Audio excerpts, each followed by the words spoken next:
Welcome to Whole Team Eats Podcast, a 24/8 media production. Ever wonder who trains your favorite athlete? Join Tim Miller as he takes a look at the behind-the-scenes training of professional and collegiate athletes. Tim connects with trainers, athletes, and others in the sports community to share their stories. This podcast is dedicated to highlighting the work of athletes and trainers to inspire action and build community. What's up, everyone? Welcome to an all-new episode of Whole Team Eats Podcast. This is episode 9, season 2. I'm your host, Tim Miller, and on this show, I sit down with Jay Sutaria, founder of STF Houston. Growing up, Jay was the firstborn American citizen son of immigrant parents. Due to the nature of his dad's job, their family moved around a few times until finally calling Houston home. Jay never shied away from putting in work to further his education or career. From growing up in Houston to going to earning his bachelor's degree at the University of Houston and concurrently doing personal training at the school. This work ethic gave Jay the skills to become the trainer and business owner that he is today. On the show, we discuss Jay's journey into training and his 500 hours theory. Once Jay decided on a career in training, he spent 5 hours a day for 6 months straight in addition to his normal college coursework on learning every aspect of training.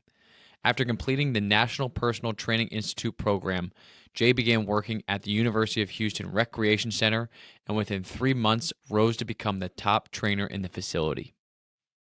It is my pleasure to introduce Jay Sutaria, founder of STF Houston, to the show. Jay, welcome. Thanks for having me, Tim. Yeah. So where a lot of my episodes kind of start off is just to talk about your background, but really first off to talk about how training has been to start 2023. It's been good, honestly.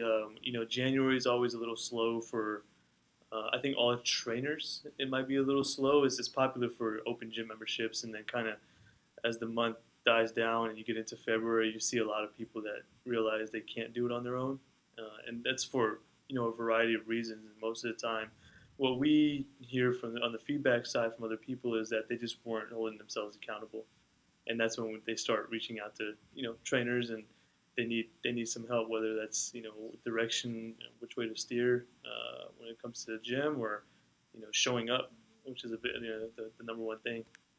But anyway, yeah, it's been good to start 2023. Yeah, accountability is easier said than done when trying to hold yourself accountable, for sure. Now, is that, and we'll tell our listeners a little bit further of how your gym is structured, how you don't actually offer memberships to your gym. It's all one-on-one personal training. But is this like a yearly theme for you guys where at the beginning of the year you have everybody after like a New Year's resolution trying to train on their own, and then come, March, April, May, starting to realize that they need a personal trainer? Is that a yearly theme for you guys? I think so. It's like the holiday hangover. You have a lot of inconsistency, starting with Thanksgiving, and then you get into Christmas and the New Year. So, even in our facility, we actually shut the doors from Christmas Eve to January 4th, just because that inconsistency wasn't worth it for us to, have anybody on the schedule, right? It's like a way to take a 10-day break and be home with the family during the holidays. And so we shut the gym down for those 10, 11 days. And then when we reopened, it was just kind of hit the ground running, trying to reach back out to everybody and, just, pick up kind of where you left off before the holidays started, which is tough to do because you kind of get into this mode of complacency, right? Like, it is what it is. You just wait for people to reach out to you. And I don't think in any business to be successful, you can rely on that. Yeah, absolutely. There's definitely a lot of complacency, and it's hard to get back up and running again after the holidays. But a natural place to get started, and really excited to have you on and introduce you to our audience here today. But could you tell us a little bit about your background? Where you grew up. Obviously, you're now in Houston, and you've been there for some time training athletes. But a little bit about your background, where you went to school, kind of your educational background, and then how it transitioned into where you are today. Yeah, for sure. I mean, it's been a long ride, so the viewers might get a little bored. But I was born in Greenville, South Carolina, and I'm the firstborn American citizen son of immigrant parents, and my dad's an engineer, My mom was a computer programmer, and because of the nature of my dad's job, he had to relocate to Houston. And so when I was 7 years old, we moved down here, and I've been here now for 26 years. So it's home, it is what it is. It's really all I've known. It developed me and all that. And so, all the way from elementary, I think I started second grade in Houston, and then all the way through going to the University of Houston, getting my bachelor's over there, the personal training school, which I kind of did concurrently with pursuing my degree from U of H. So it's kind of Houston's been what I've known, and it's kind of developed me into what I've the person I've become, and then what I've built. Also, I think that being stationary for a long time and having your network of people that you grew up with and grew up around, it was really the foundation of my business. Yeah, I think that's important for, a lot of trainers move to a different location. Obviously, there's training hotbeds. You see it like the Florida, Louisiana, Texas, California, Arizona, warmer weather areas of the country where there's a lot of training facilities that are open. But for you, right, it worked out, I guess, that you're in one of those warmer weather locations in Houston, and it's a place that you called home, and it was natural for you. So you kind of built it from the ground up, right where you were, and I think that is used to your benefit for sure. But could you tell our listeners? So you mentioned that you were doing the physical training, or you're getting your degree for the National Personal Training Institute, Yeah, concurrently with your undergrad at Houston. And your undergrad was in kinesiology? yeah, with a Okay. focus in exercise science. Okay. Can you talk about why you did that at the same time, and what that workload was like on a daily basis? So it was my dad's idea. So I grew up, playing basketball. I was always in the gym. I liked working out. My dad, he said, hey, you're always in the gym. Have you thought about helping others out? Making some side money while you're getting your degree. And I said that's actually a good idea, but I have my dad's personality in that when we do something, we want to do it the right way. And so there's a lot of courses that you can go to and become a certified personal trainer. Within the course of a weekend class or all online or whatever. And I don't think you learn well if you're not in person, right? And so this program, it was 500 hours of theory, anatomy, nutrition, performance, correctives, and hands-on application that you had to do over 5 days. I'm sorry, it was Monday through Thursday for 5 hours a day for 6 months. And at the time, I was going into my third year. I was finishing up my second year of college. And so the courses that I was getting into on the collegiate side kind of went hand in hand with what I was learning in the MPTI, the personal training school. And so, I was burnt, right? Like I did 6 months of doubling up on schoolwork. My brain was fried, but I got through it, and then I started training at the University of Houston at the rec center, and I quickly, I think within 3 or 4 months, I rose to being the top trainer in the facility, and I started working with injured clients, and this and that, and when I graduated from MPTI, it was because of my grades or whatever. Um, I was asked to be an assistant instructor at that program, and so, what's the best way to learn something? You teach it. And so for a year and a half, I taught the same material that I had gone through to the future, personal trainers of Houston. And,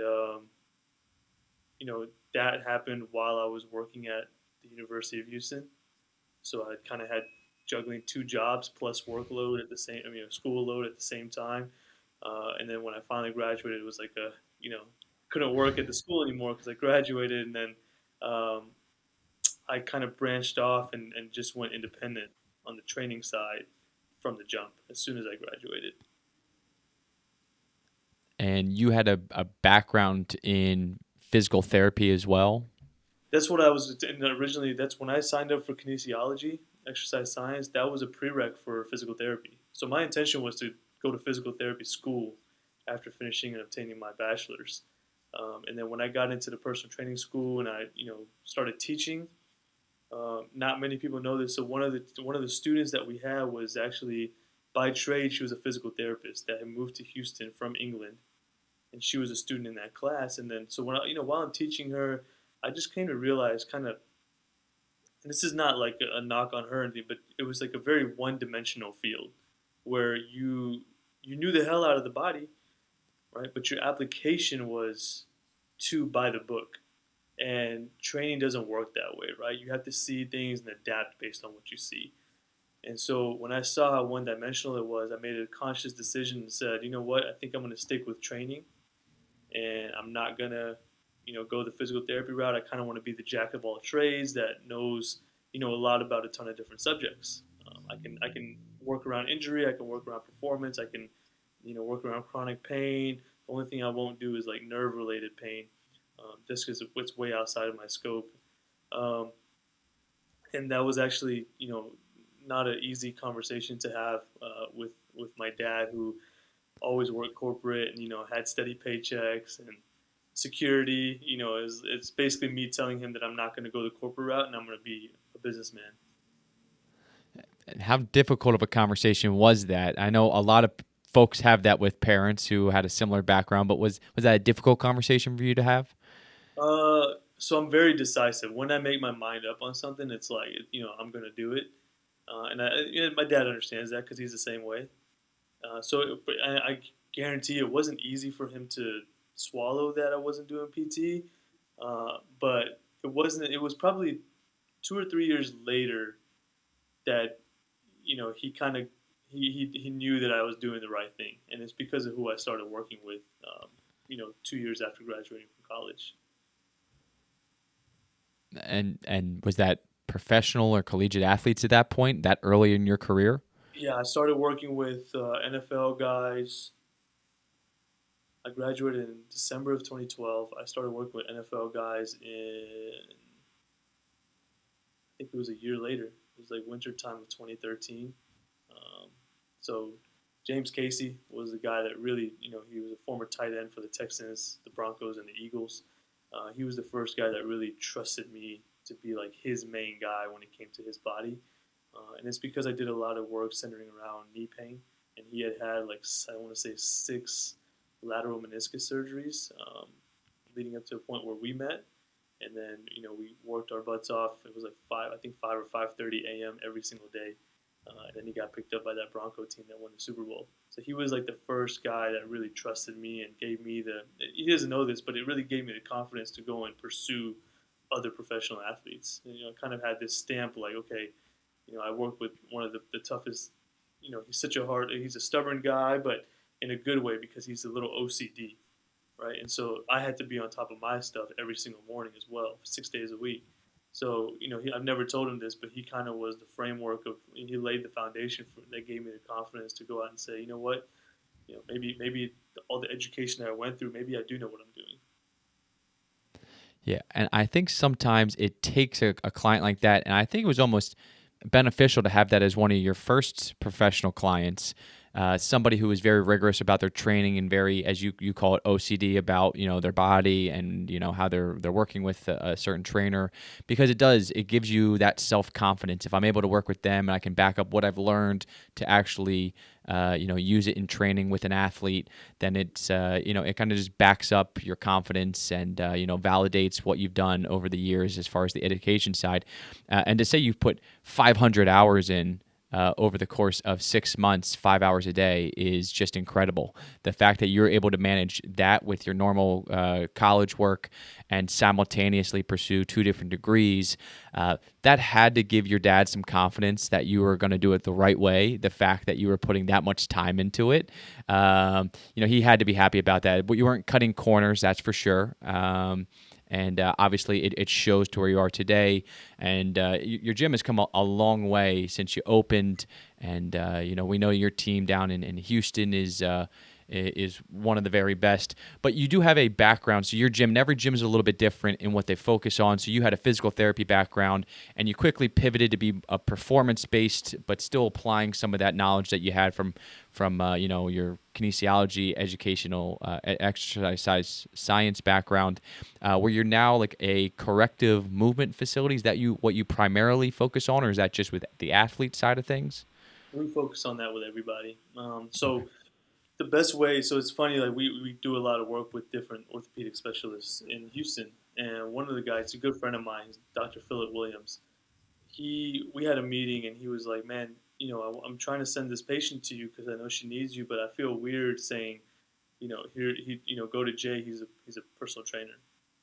And I said, I don't like that term either because, like I told you earlier, it's so easy to obtain that title that it kind of gives the good ones a bad reputation or a bad rap, right? And so um, we've kind of gotten to like branding ourselves as like the injury and performance specialists of Houston because it encapsulates everything that we do. So you're hurt, we can focus on you tore your Achilles and you're rehabbing, we can focus on that. You want to jump higher or run faster, we can do that for you. I think the performance stuff is easy. If I'm being frank, I think telling somebody to push something fast or lift a bunch of weight, I think that's easy. It's taking a guy that is doing a squat and saying, my knee hurts under the patella when I'm coming up on this movement. It's taking him and then figuring out why the pain is there, and then having him, assessing it, fixing it, and then having him go back to, redo that movement and the pain being gone. That's where we really pride ourselves. And so in essence, it becomes like a, pain-free performance is what we target. Yeah, and I think trying to communicate effectively with these athletes and understand every athlete's body, in the different stage that they're in. Some come in as collegiate athletes or, rookie type professional athletes. And then you have athletes who are just trying to, extend their careers at a certain point. And you've worked with, I guess, a full array of all different athletes in different stages of their careers. But when you talk about, in your example of squatting, the knee pain specifically, you've worked, as we were talking before the show, with some, high profile professional athletes, with knee pain specifically. I know one was Dwight Howard, maybe another one was DJ Augustine at one point, but both of them have had long NBA careers, and maybe you were a part of the reason why they were able to stay at the top of their game for such a long period of time. I think so. Both of those guys, they're like my brothers. They've done so much for me on a personal and business level that you'll never catch me saying anything negative about them. It's always going to be positive. It started with Dwight. It started with James Casey, and that gave me the confidence to pursue a meeting with Dwight, and he was coming off of it was a playoff series, and one of his teammates had fallen into his knee, and he kind of tweaked it a little bit. And so I approached him about it, and he kind of made a face when he said that he was okay. So I knew he wasn't. And for I think 6 weeks, I bugged his manager. I was like, hey, just get me on the phone with him, get me around him, I can help him. And one day I was coaching boys basketball at the community center, and my phone rang, and it was Dwight's manager, and he said, I'm going to keep it pretty short. Big fella wants to take you to Miami and Vegas, and if he likes what you're doing, then he'll take you to Dubai and China. Are you in? And I said, I've been bugging you for 8 weeks. Yeah, for sure. I'm going to figure it out. I'm there. And so the first meeting with Dwight was in his hotel in Miami, and I said, everybody knows that you messed up your knee in the playoffs because of how you walked off. I mean, they saw it. What they don't need to know is that what we're doing to fix it. All they need to know is that you're coming back next season and you're going to be 100%. And he was like, yeah, that sounds good. And I told him, I said, we're gonna work out today, but you haven't worked out all summer. We're in kind of like late June, early July or something. So you haven't worked out all summer, so we're not gonna lift a weight for your workout. And he kind of made this face. I remember telling my wife this. Yeah, I just brought the wrong person on this trip, because we're not lifting weights. And then I said, and before we get into the workout portion, we're going to make sure that you don't have any pain in your knee. So we're not going to do your workout until we fix your knee for that day. And that's when, eyes got a little bit, he was really like, who did I just bring out here? And sure enough, we went to the University of Miami. We worked out in their weight room. 15 minutes into the prep work for the knee, I asked him how he felt. I said, how's the knee? He said, I don't feel it. And I said, okay, let's work out. And got through the entire workout, body weight only, because that's how I train initially. That's kind of like the console. I don't need to see improper form and movement patterns with an external load. I can tell what's happening just with body weight stuff. And so, remember him being just kind of drenched in sweat, and he took a selfie. And I remember, afterwards telling my wife, like, I'm in. She was like, how do you know? And I was like, he felt good after the workout. Sure enough, we went from Miami to USA basketball stuff in Vegas, and then the last night in Vegas, he came out in the hotel room and put his laptop and his credit card on the table, and he said, "This is what flight we're on to Dubai. Go ahead and book it." And then that's kind of like the Dwight story that I tell a lot. And then what a lot of people don't know is how I got connected with DJ Augustine. And we actually, back in 2010, 2011, we were actually in the same gym, but we had never talked to each other. He was training with another trainer, good guy, and I, obviously was teaching the MPTI course and all that. Well, he popped up on Instagram. I followed him. He followed back. So in my mind, I'm like, oh, maybe he remembers, me from this facility. And it was quiet for a few weeks, maybe a month or so, and then all of a sudden I get a DM, and it's him, and he said, "Let's work this summer," just like that. And so, I don't ask many questions. At that time, I didn't, right? It was like more just like professional. We work out the whole summer, and at the last workout before he had to leave for training camp with Orlando, I asked him. I said, "Hey, how many trainers do you know in Houston?" He said, "I know so many. Why?" I said, "What made you reach out to me?"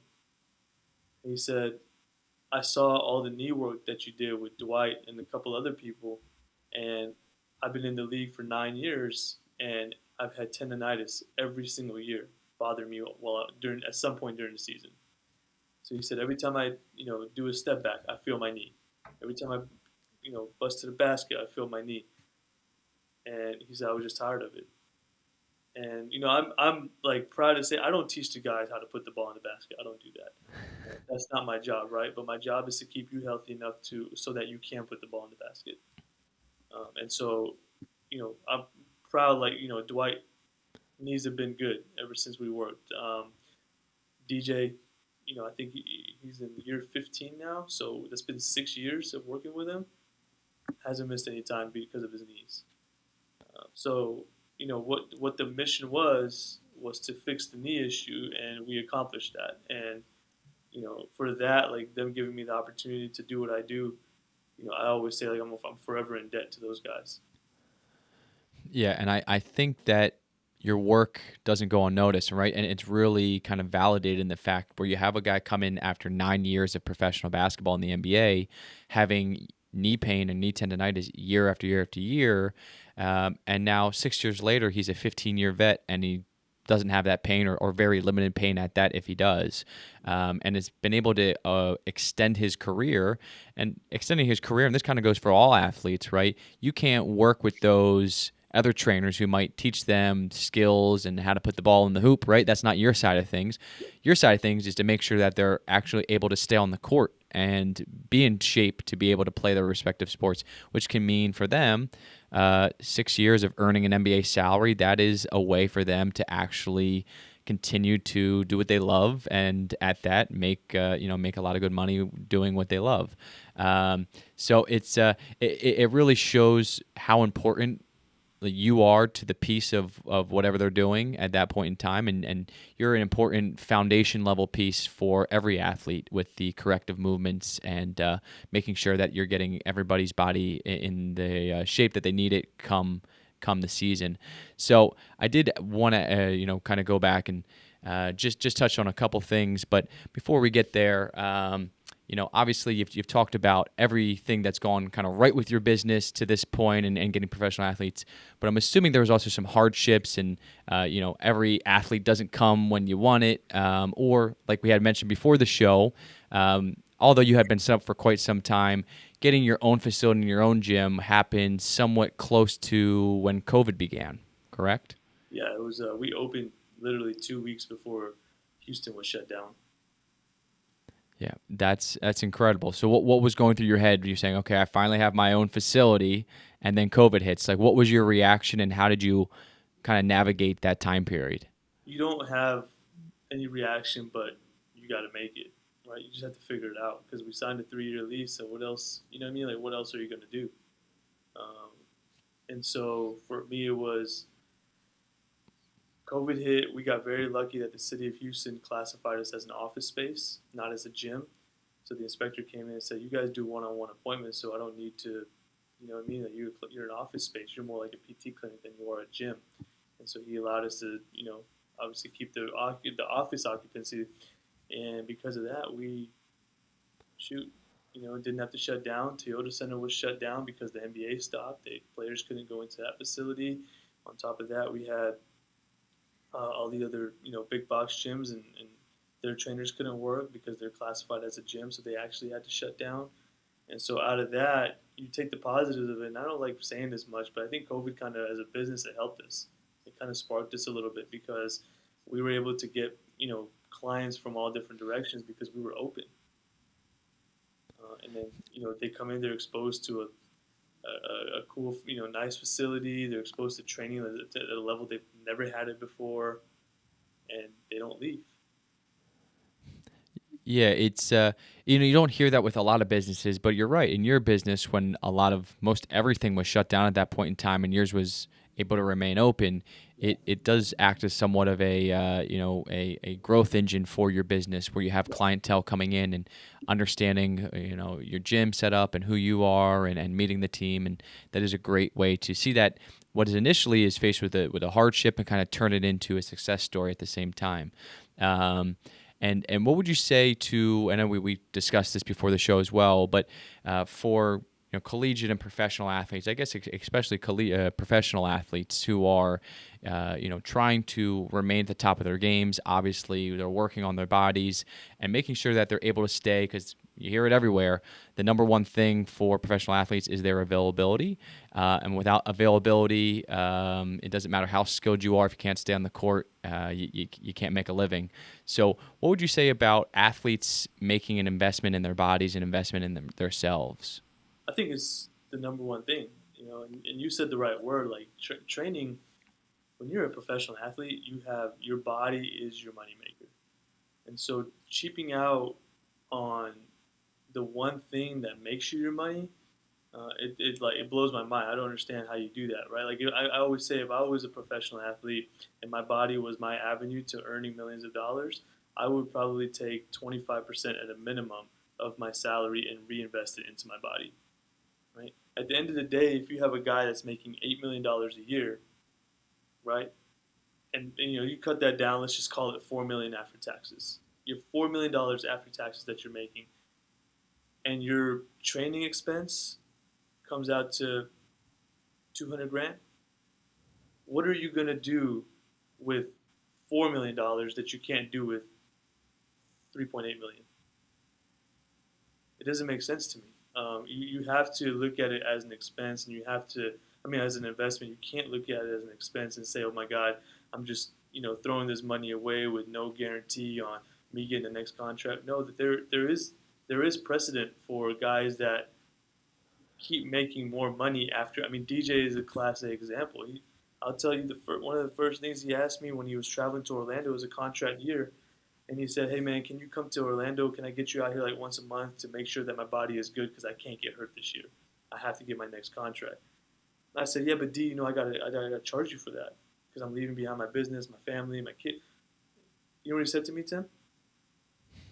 What did he say? We'll never forget this. He said, "I'm not tripping, bro. I will spend 50,000 if it makes me 50 million." It's a good way to look at it, isn't it? It's a good return on investment. You take it from a vet, it just makes sense, right? Like, shit, I would spend 50,000 if it made me 100,000, right? You're coming out on top. So I don't understand. I can go on and on about this, but you have to look at your body as an investment. You have to look at your career as, it is what your body allows it to do. And without your body, if you're hurt, I always say this: you're useless to the team. The team's going to try to replace you. You have one or two guys every year that get season-ending injuries, and the team is going to look out for them. They're going to wait for that player to come back healthy again. That's it. You have one or two guys that are in that position. The rest of them, unless you're a star in the league, you're expendable. Yeah, absolutely. And who's kind of like the prime example of this is like a LeBron James, where you see all of this on social media or like an ESPN, where they talk about how much he spends as an investment on his body on a yearly basis. So between training, recovery, eating right, he spends millions of dollars. But if you think about the longevity that he's had in his career that allows him to stay in the spotlight and remain at the top of his game, not only does he have an NBA salary, but he's been able to become one of the greatest, if not the greatest players. Obviously, that's up for debate, but one of the greatest players ever to play in the NBA, and have a 20-year career where now he's passing, Kareem Abdul-Jabbar for the most points scored. The reason why he's able to do that is the longevity that he's had in career and staying healthy and remaining, playing long seasons throughout the playoffs. But not only does he have an NBA salary, he has all the endorsements and everything that goes around it, which has come off the back of his success of being able to stay on the court. So if you trace it all back, it comes back to folks like yourself who are able to help these athletes diagnose issues that they may have with the knee pain or shoulder pain or whatever the case may be for whatever sport they're playing, and attack it right at the source and get back playing in their sport. And what other sports, Jay, do you help with besides just basketball, which we've primarily discussed here today? I'm going to answer that, but I want to just say something going back to your last point. LeBron has changed trainers 0 times since he's been a pro. Right, so you look at the longevity, right? Work with a guy that understands your body, and is growing with your body. How many times did Michael Jordan change trainers?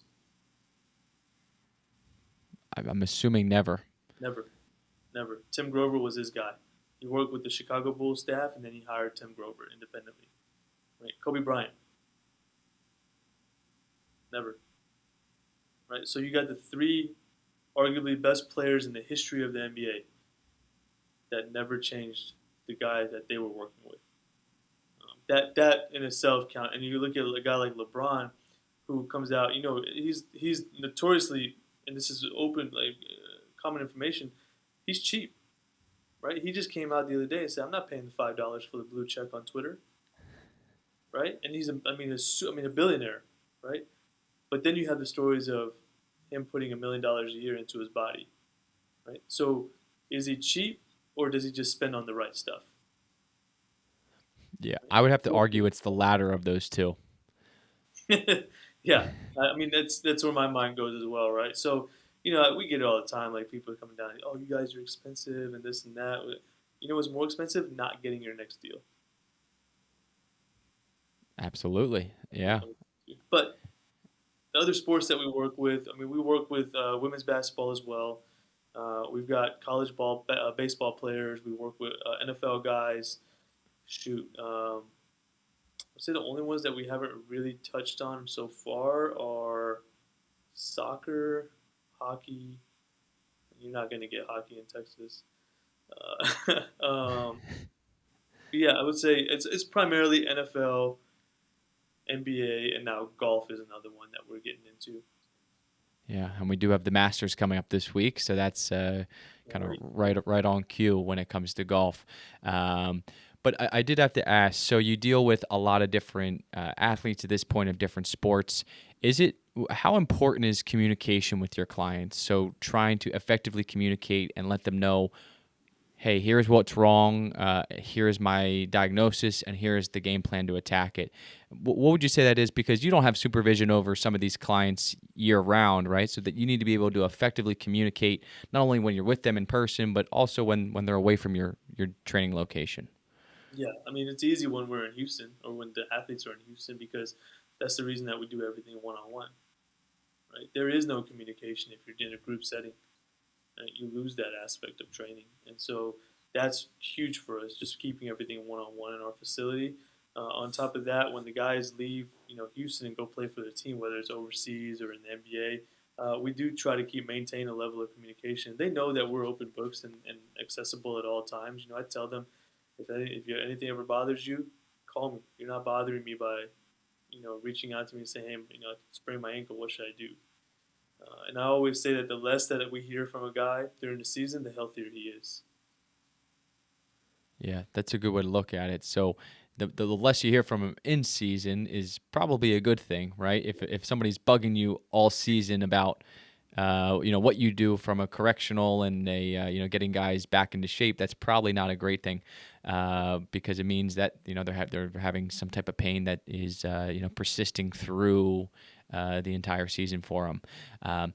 One thing, and as we start to wrap up here, I like to ask a lot of different trainers that come on, but motivation, when you come to motivating you on the performance side of things, do you find it more difficult to motivate certain athletes of a different sport or age levels that you deal with? No, I don't think it's dependent on the sport. I think it's just a personality thing. To be honest, I've had NFL guys that were not motivated. I've had NFL guys that would drive 4 hours down from Dallas to do a two a day with me and then drive home the same night. Um, same thing on the NBA side. I've had guys that after a game will put in extra work with me on the road, and then I've had guys that we had to tell we're not going to work with you anymore because we're not willing to put our name and our brand on a product that's not going to be optimal. Um, so it's not a. I don't think it's a sport based thing. It's a person based thing, and all you can do is try to get through to them, via conversation. I'm not the guy that's going to yell at you and compare you to other players. No, like you either are going to show up and work or you're not. And at the end of the day, you're a professional. Now you're the top 0.0001% of what you do. It's not my job to motivate you. You should come in motivated. Yeah, absolutely. At that point, we always get a little bit of different feedback from trainers when talking about motivation with athletes. But you're right; they should be extremely motivated at that point in their career.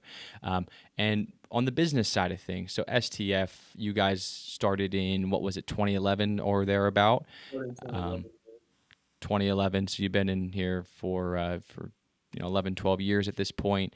Where do you see STF going from here? Maybe in the next 5 years, where do you see the future of STF moving? So it's funny because we our DBA, we do business as STF Houston, and that's intentional, right? Like the idea is maybe down the road you open the STF Orlando, STF Atlanta, STF Denver. Like you want to grow as the business grows. We have to tackle Houston first, but I don't see us being a place or a business that has multiple locations in the same city. We kind of want to because we'll also travel, right, for our clients, and so it kind of waters us down a little bit if you have too many locations in the same city.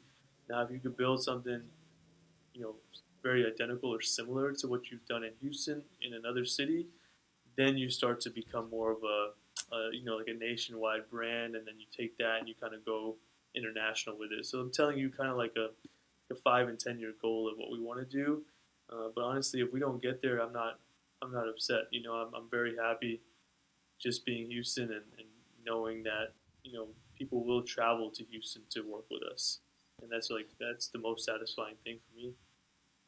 Yeah, I think making that decision to open locations in different cities will be like a natural progression. You'll know if it's right. Obviously, you've gotten this far and you've had a very successful business over the last 12 years.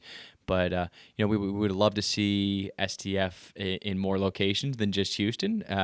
There's a lot of people that we know, not only just professional and collegiate athletes, but just general population folks who could really benefit from your services and how you train as well. And that would be more attainable should you guys be in different cities across the country.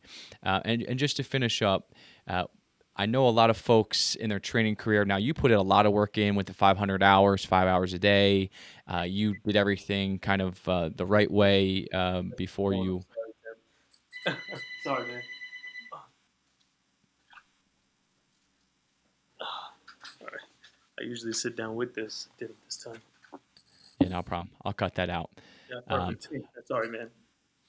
But anyway, so you do everything, and you've done a lot of work with the 500 hours the right way, and doing all the work up front to make sure that your product in the gym is up to the standard that you want it to be. But what advice would you give yourself starting out, and would you change anything about your journey to this point? I don't. If I could give myself some advice, it would be that you're there's going to be a lot of drama, whether you want it or not. It's just it's part of I think every industry. It almost took me. I almost stopped training multiple times throughout my career just because I didn't want the drama, and I'm a people pleaser by nature, and so when things happened, it kind of was like, do I really want to do this? You know what I mean? I'm doing it to help people out, but then there's so much kind of BS that comes with it. Um, so I would tell myself to expect that, right? And it's okay. You're not going to make everybody happy, and that's fine. Um, that's really, yeah, that's really that. And then what was the second part? Yeah, would you change anything about your journey knowing what you know now? I've been kicked out of 3 gyms in my career for you know weird petty selfish reasons. I've been told by one of the owners of the gym that it bothers me that you're always smiling.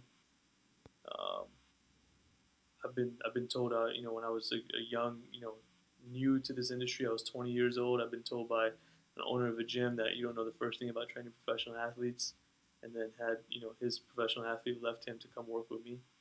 Um, so no, all those things, they shaped me, man. They molded me into the trainer that I am, and the person that I am, right? And they've kind of made it clear as to like what my why is, and why it is what it is.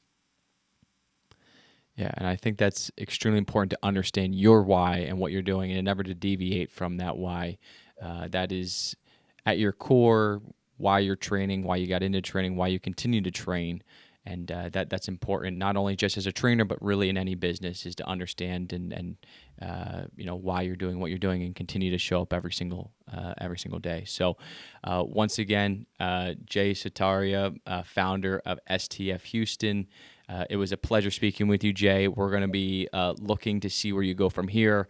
Obviously, we'll be letting our audience know, should you become available in more cities across the U.S., we will definitely be making sure that we stay up to date with any future thing that happens at STF. But once again, Jay, we appreciate your time and coming on the show. No, I appreciate you having me, Tim. I really do.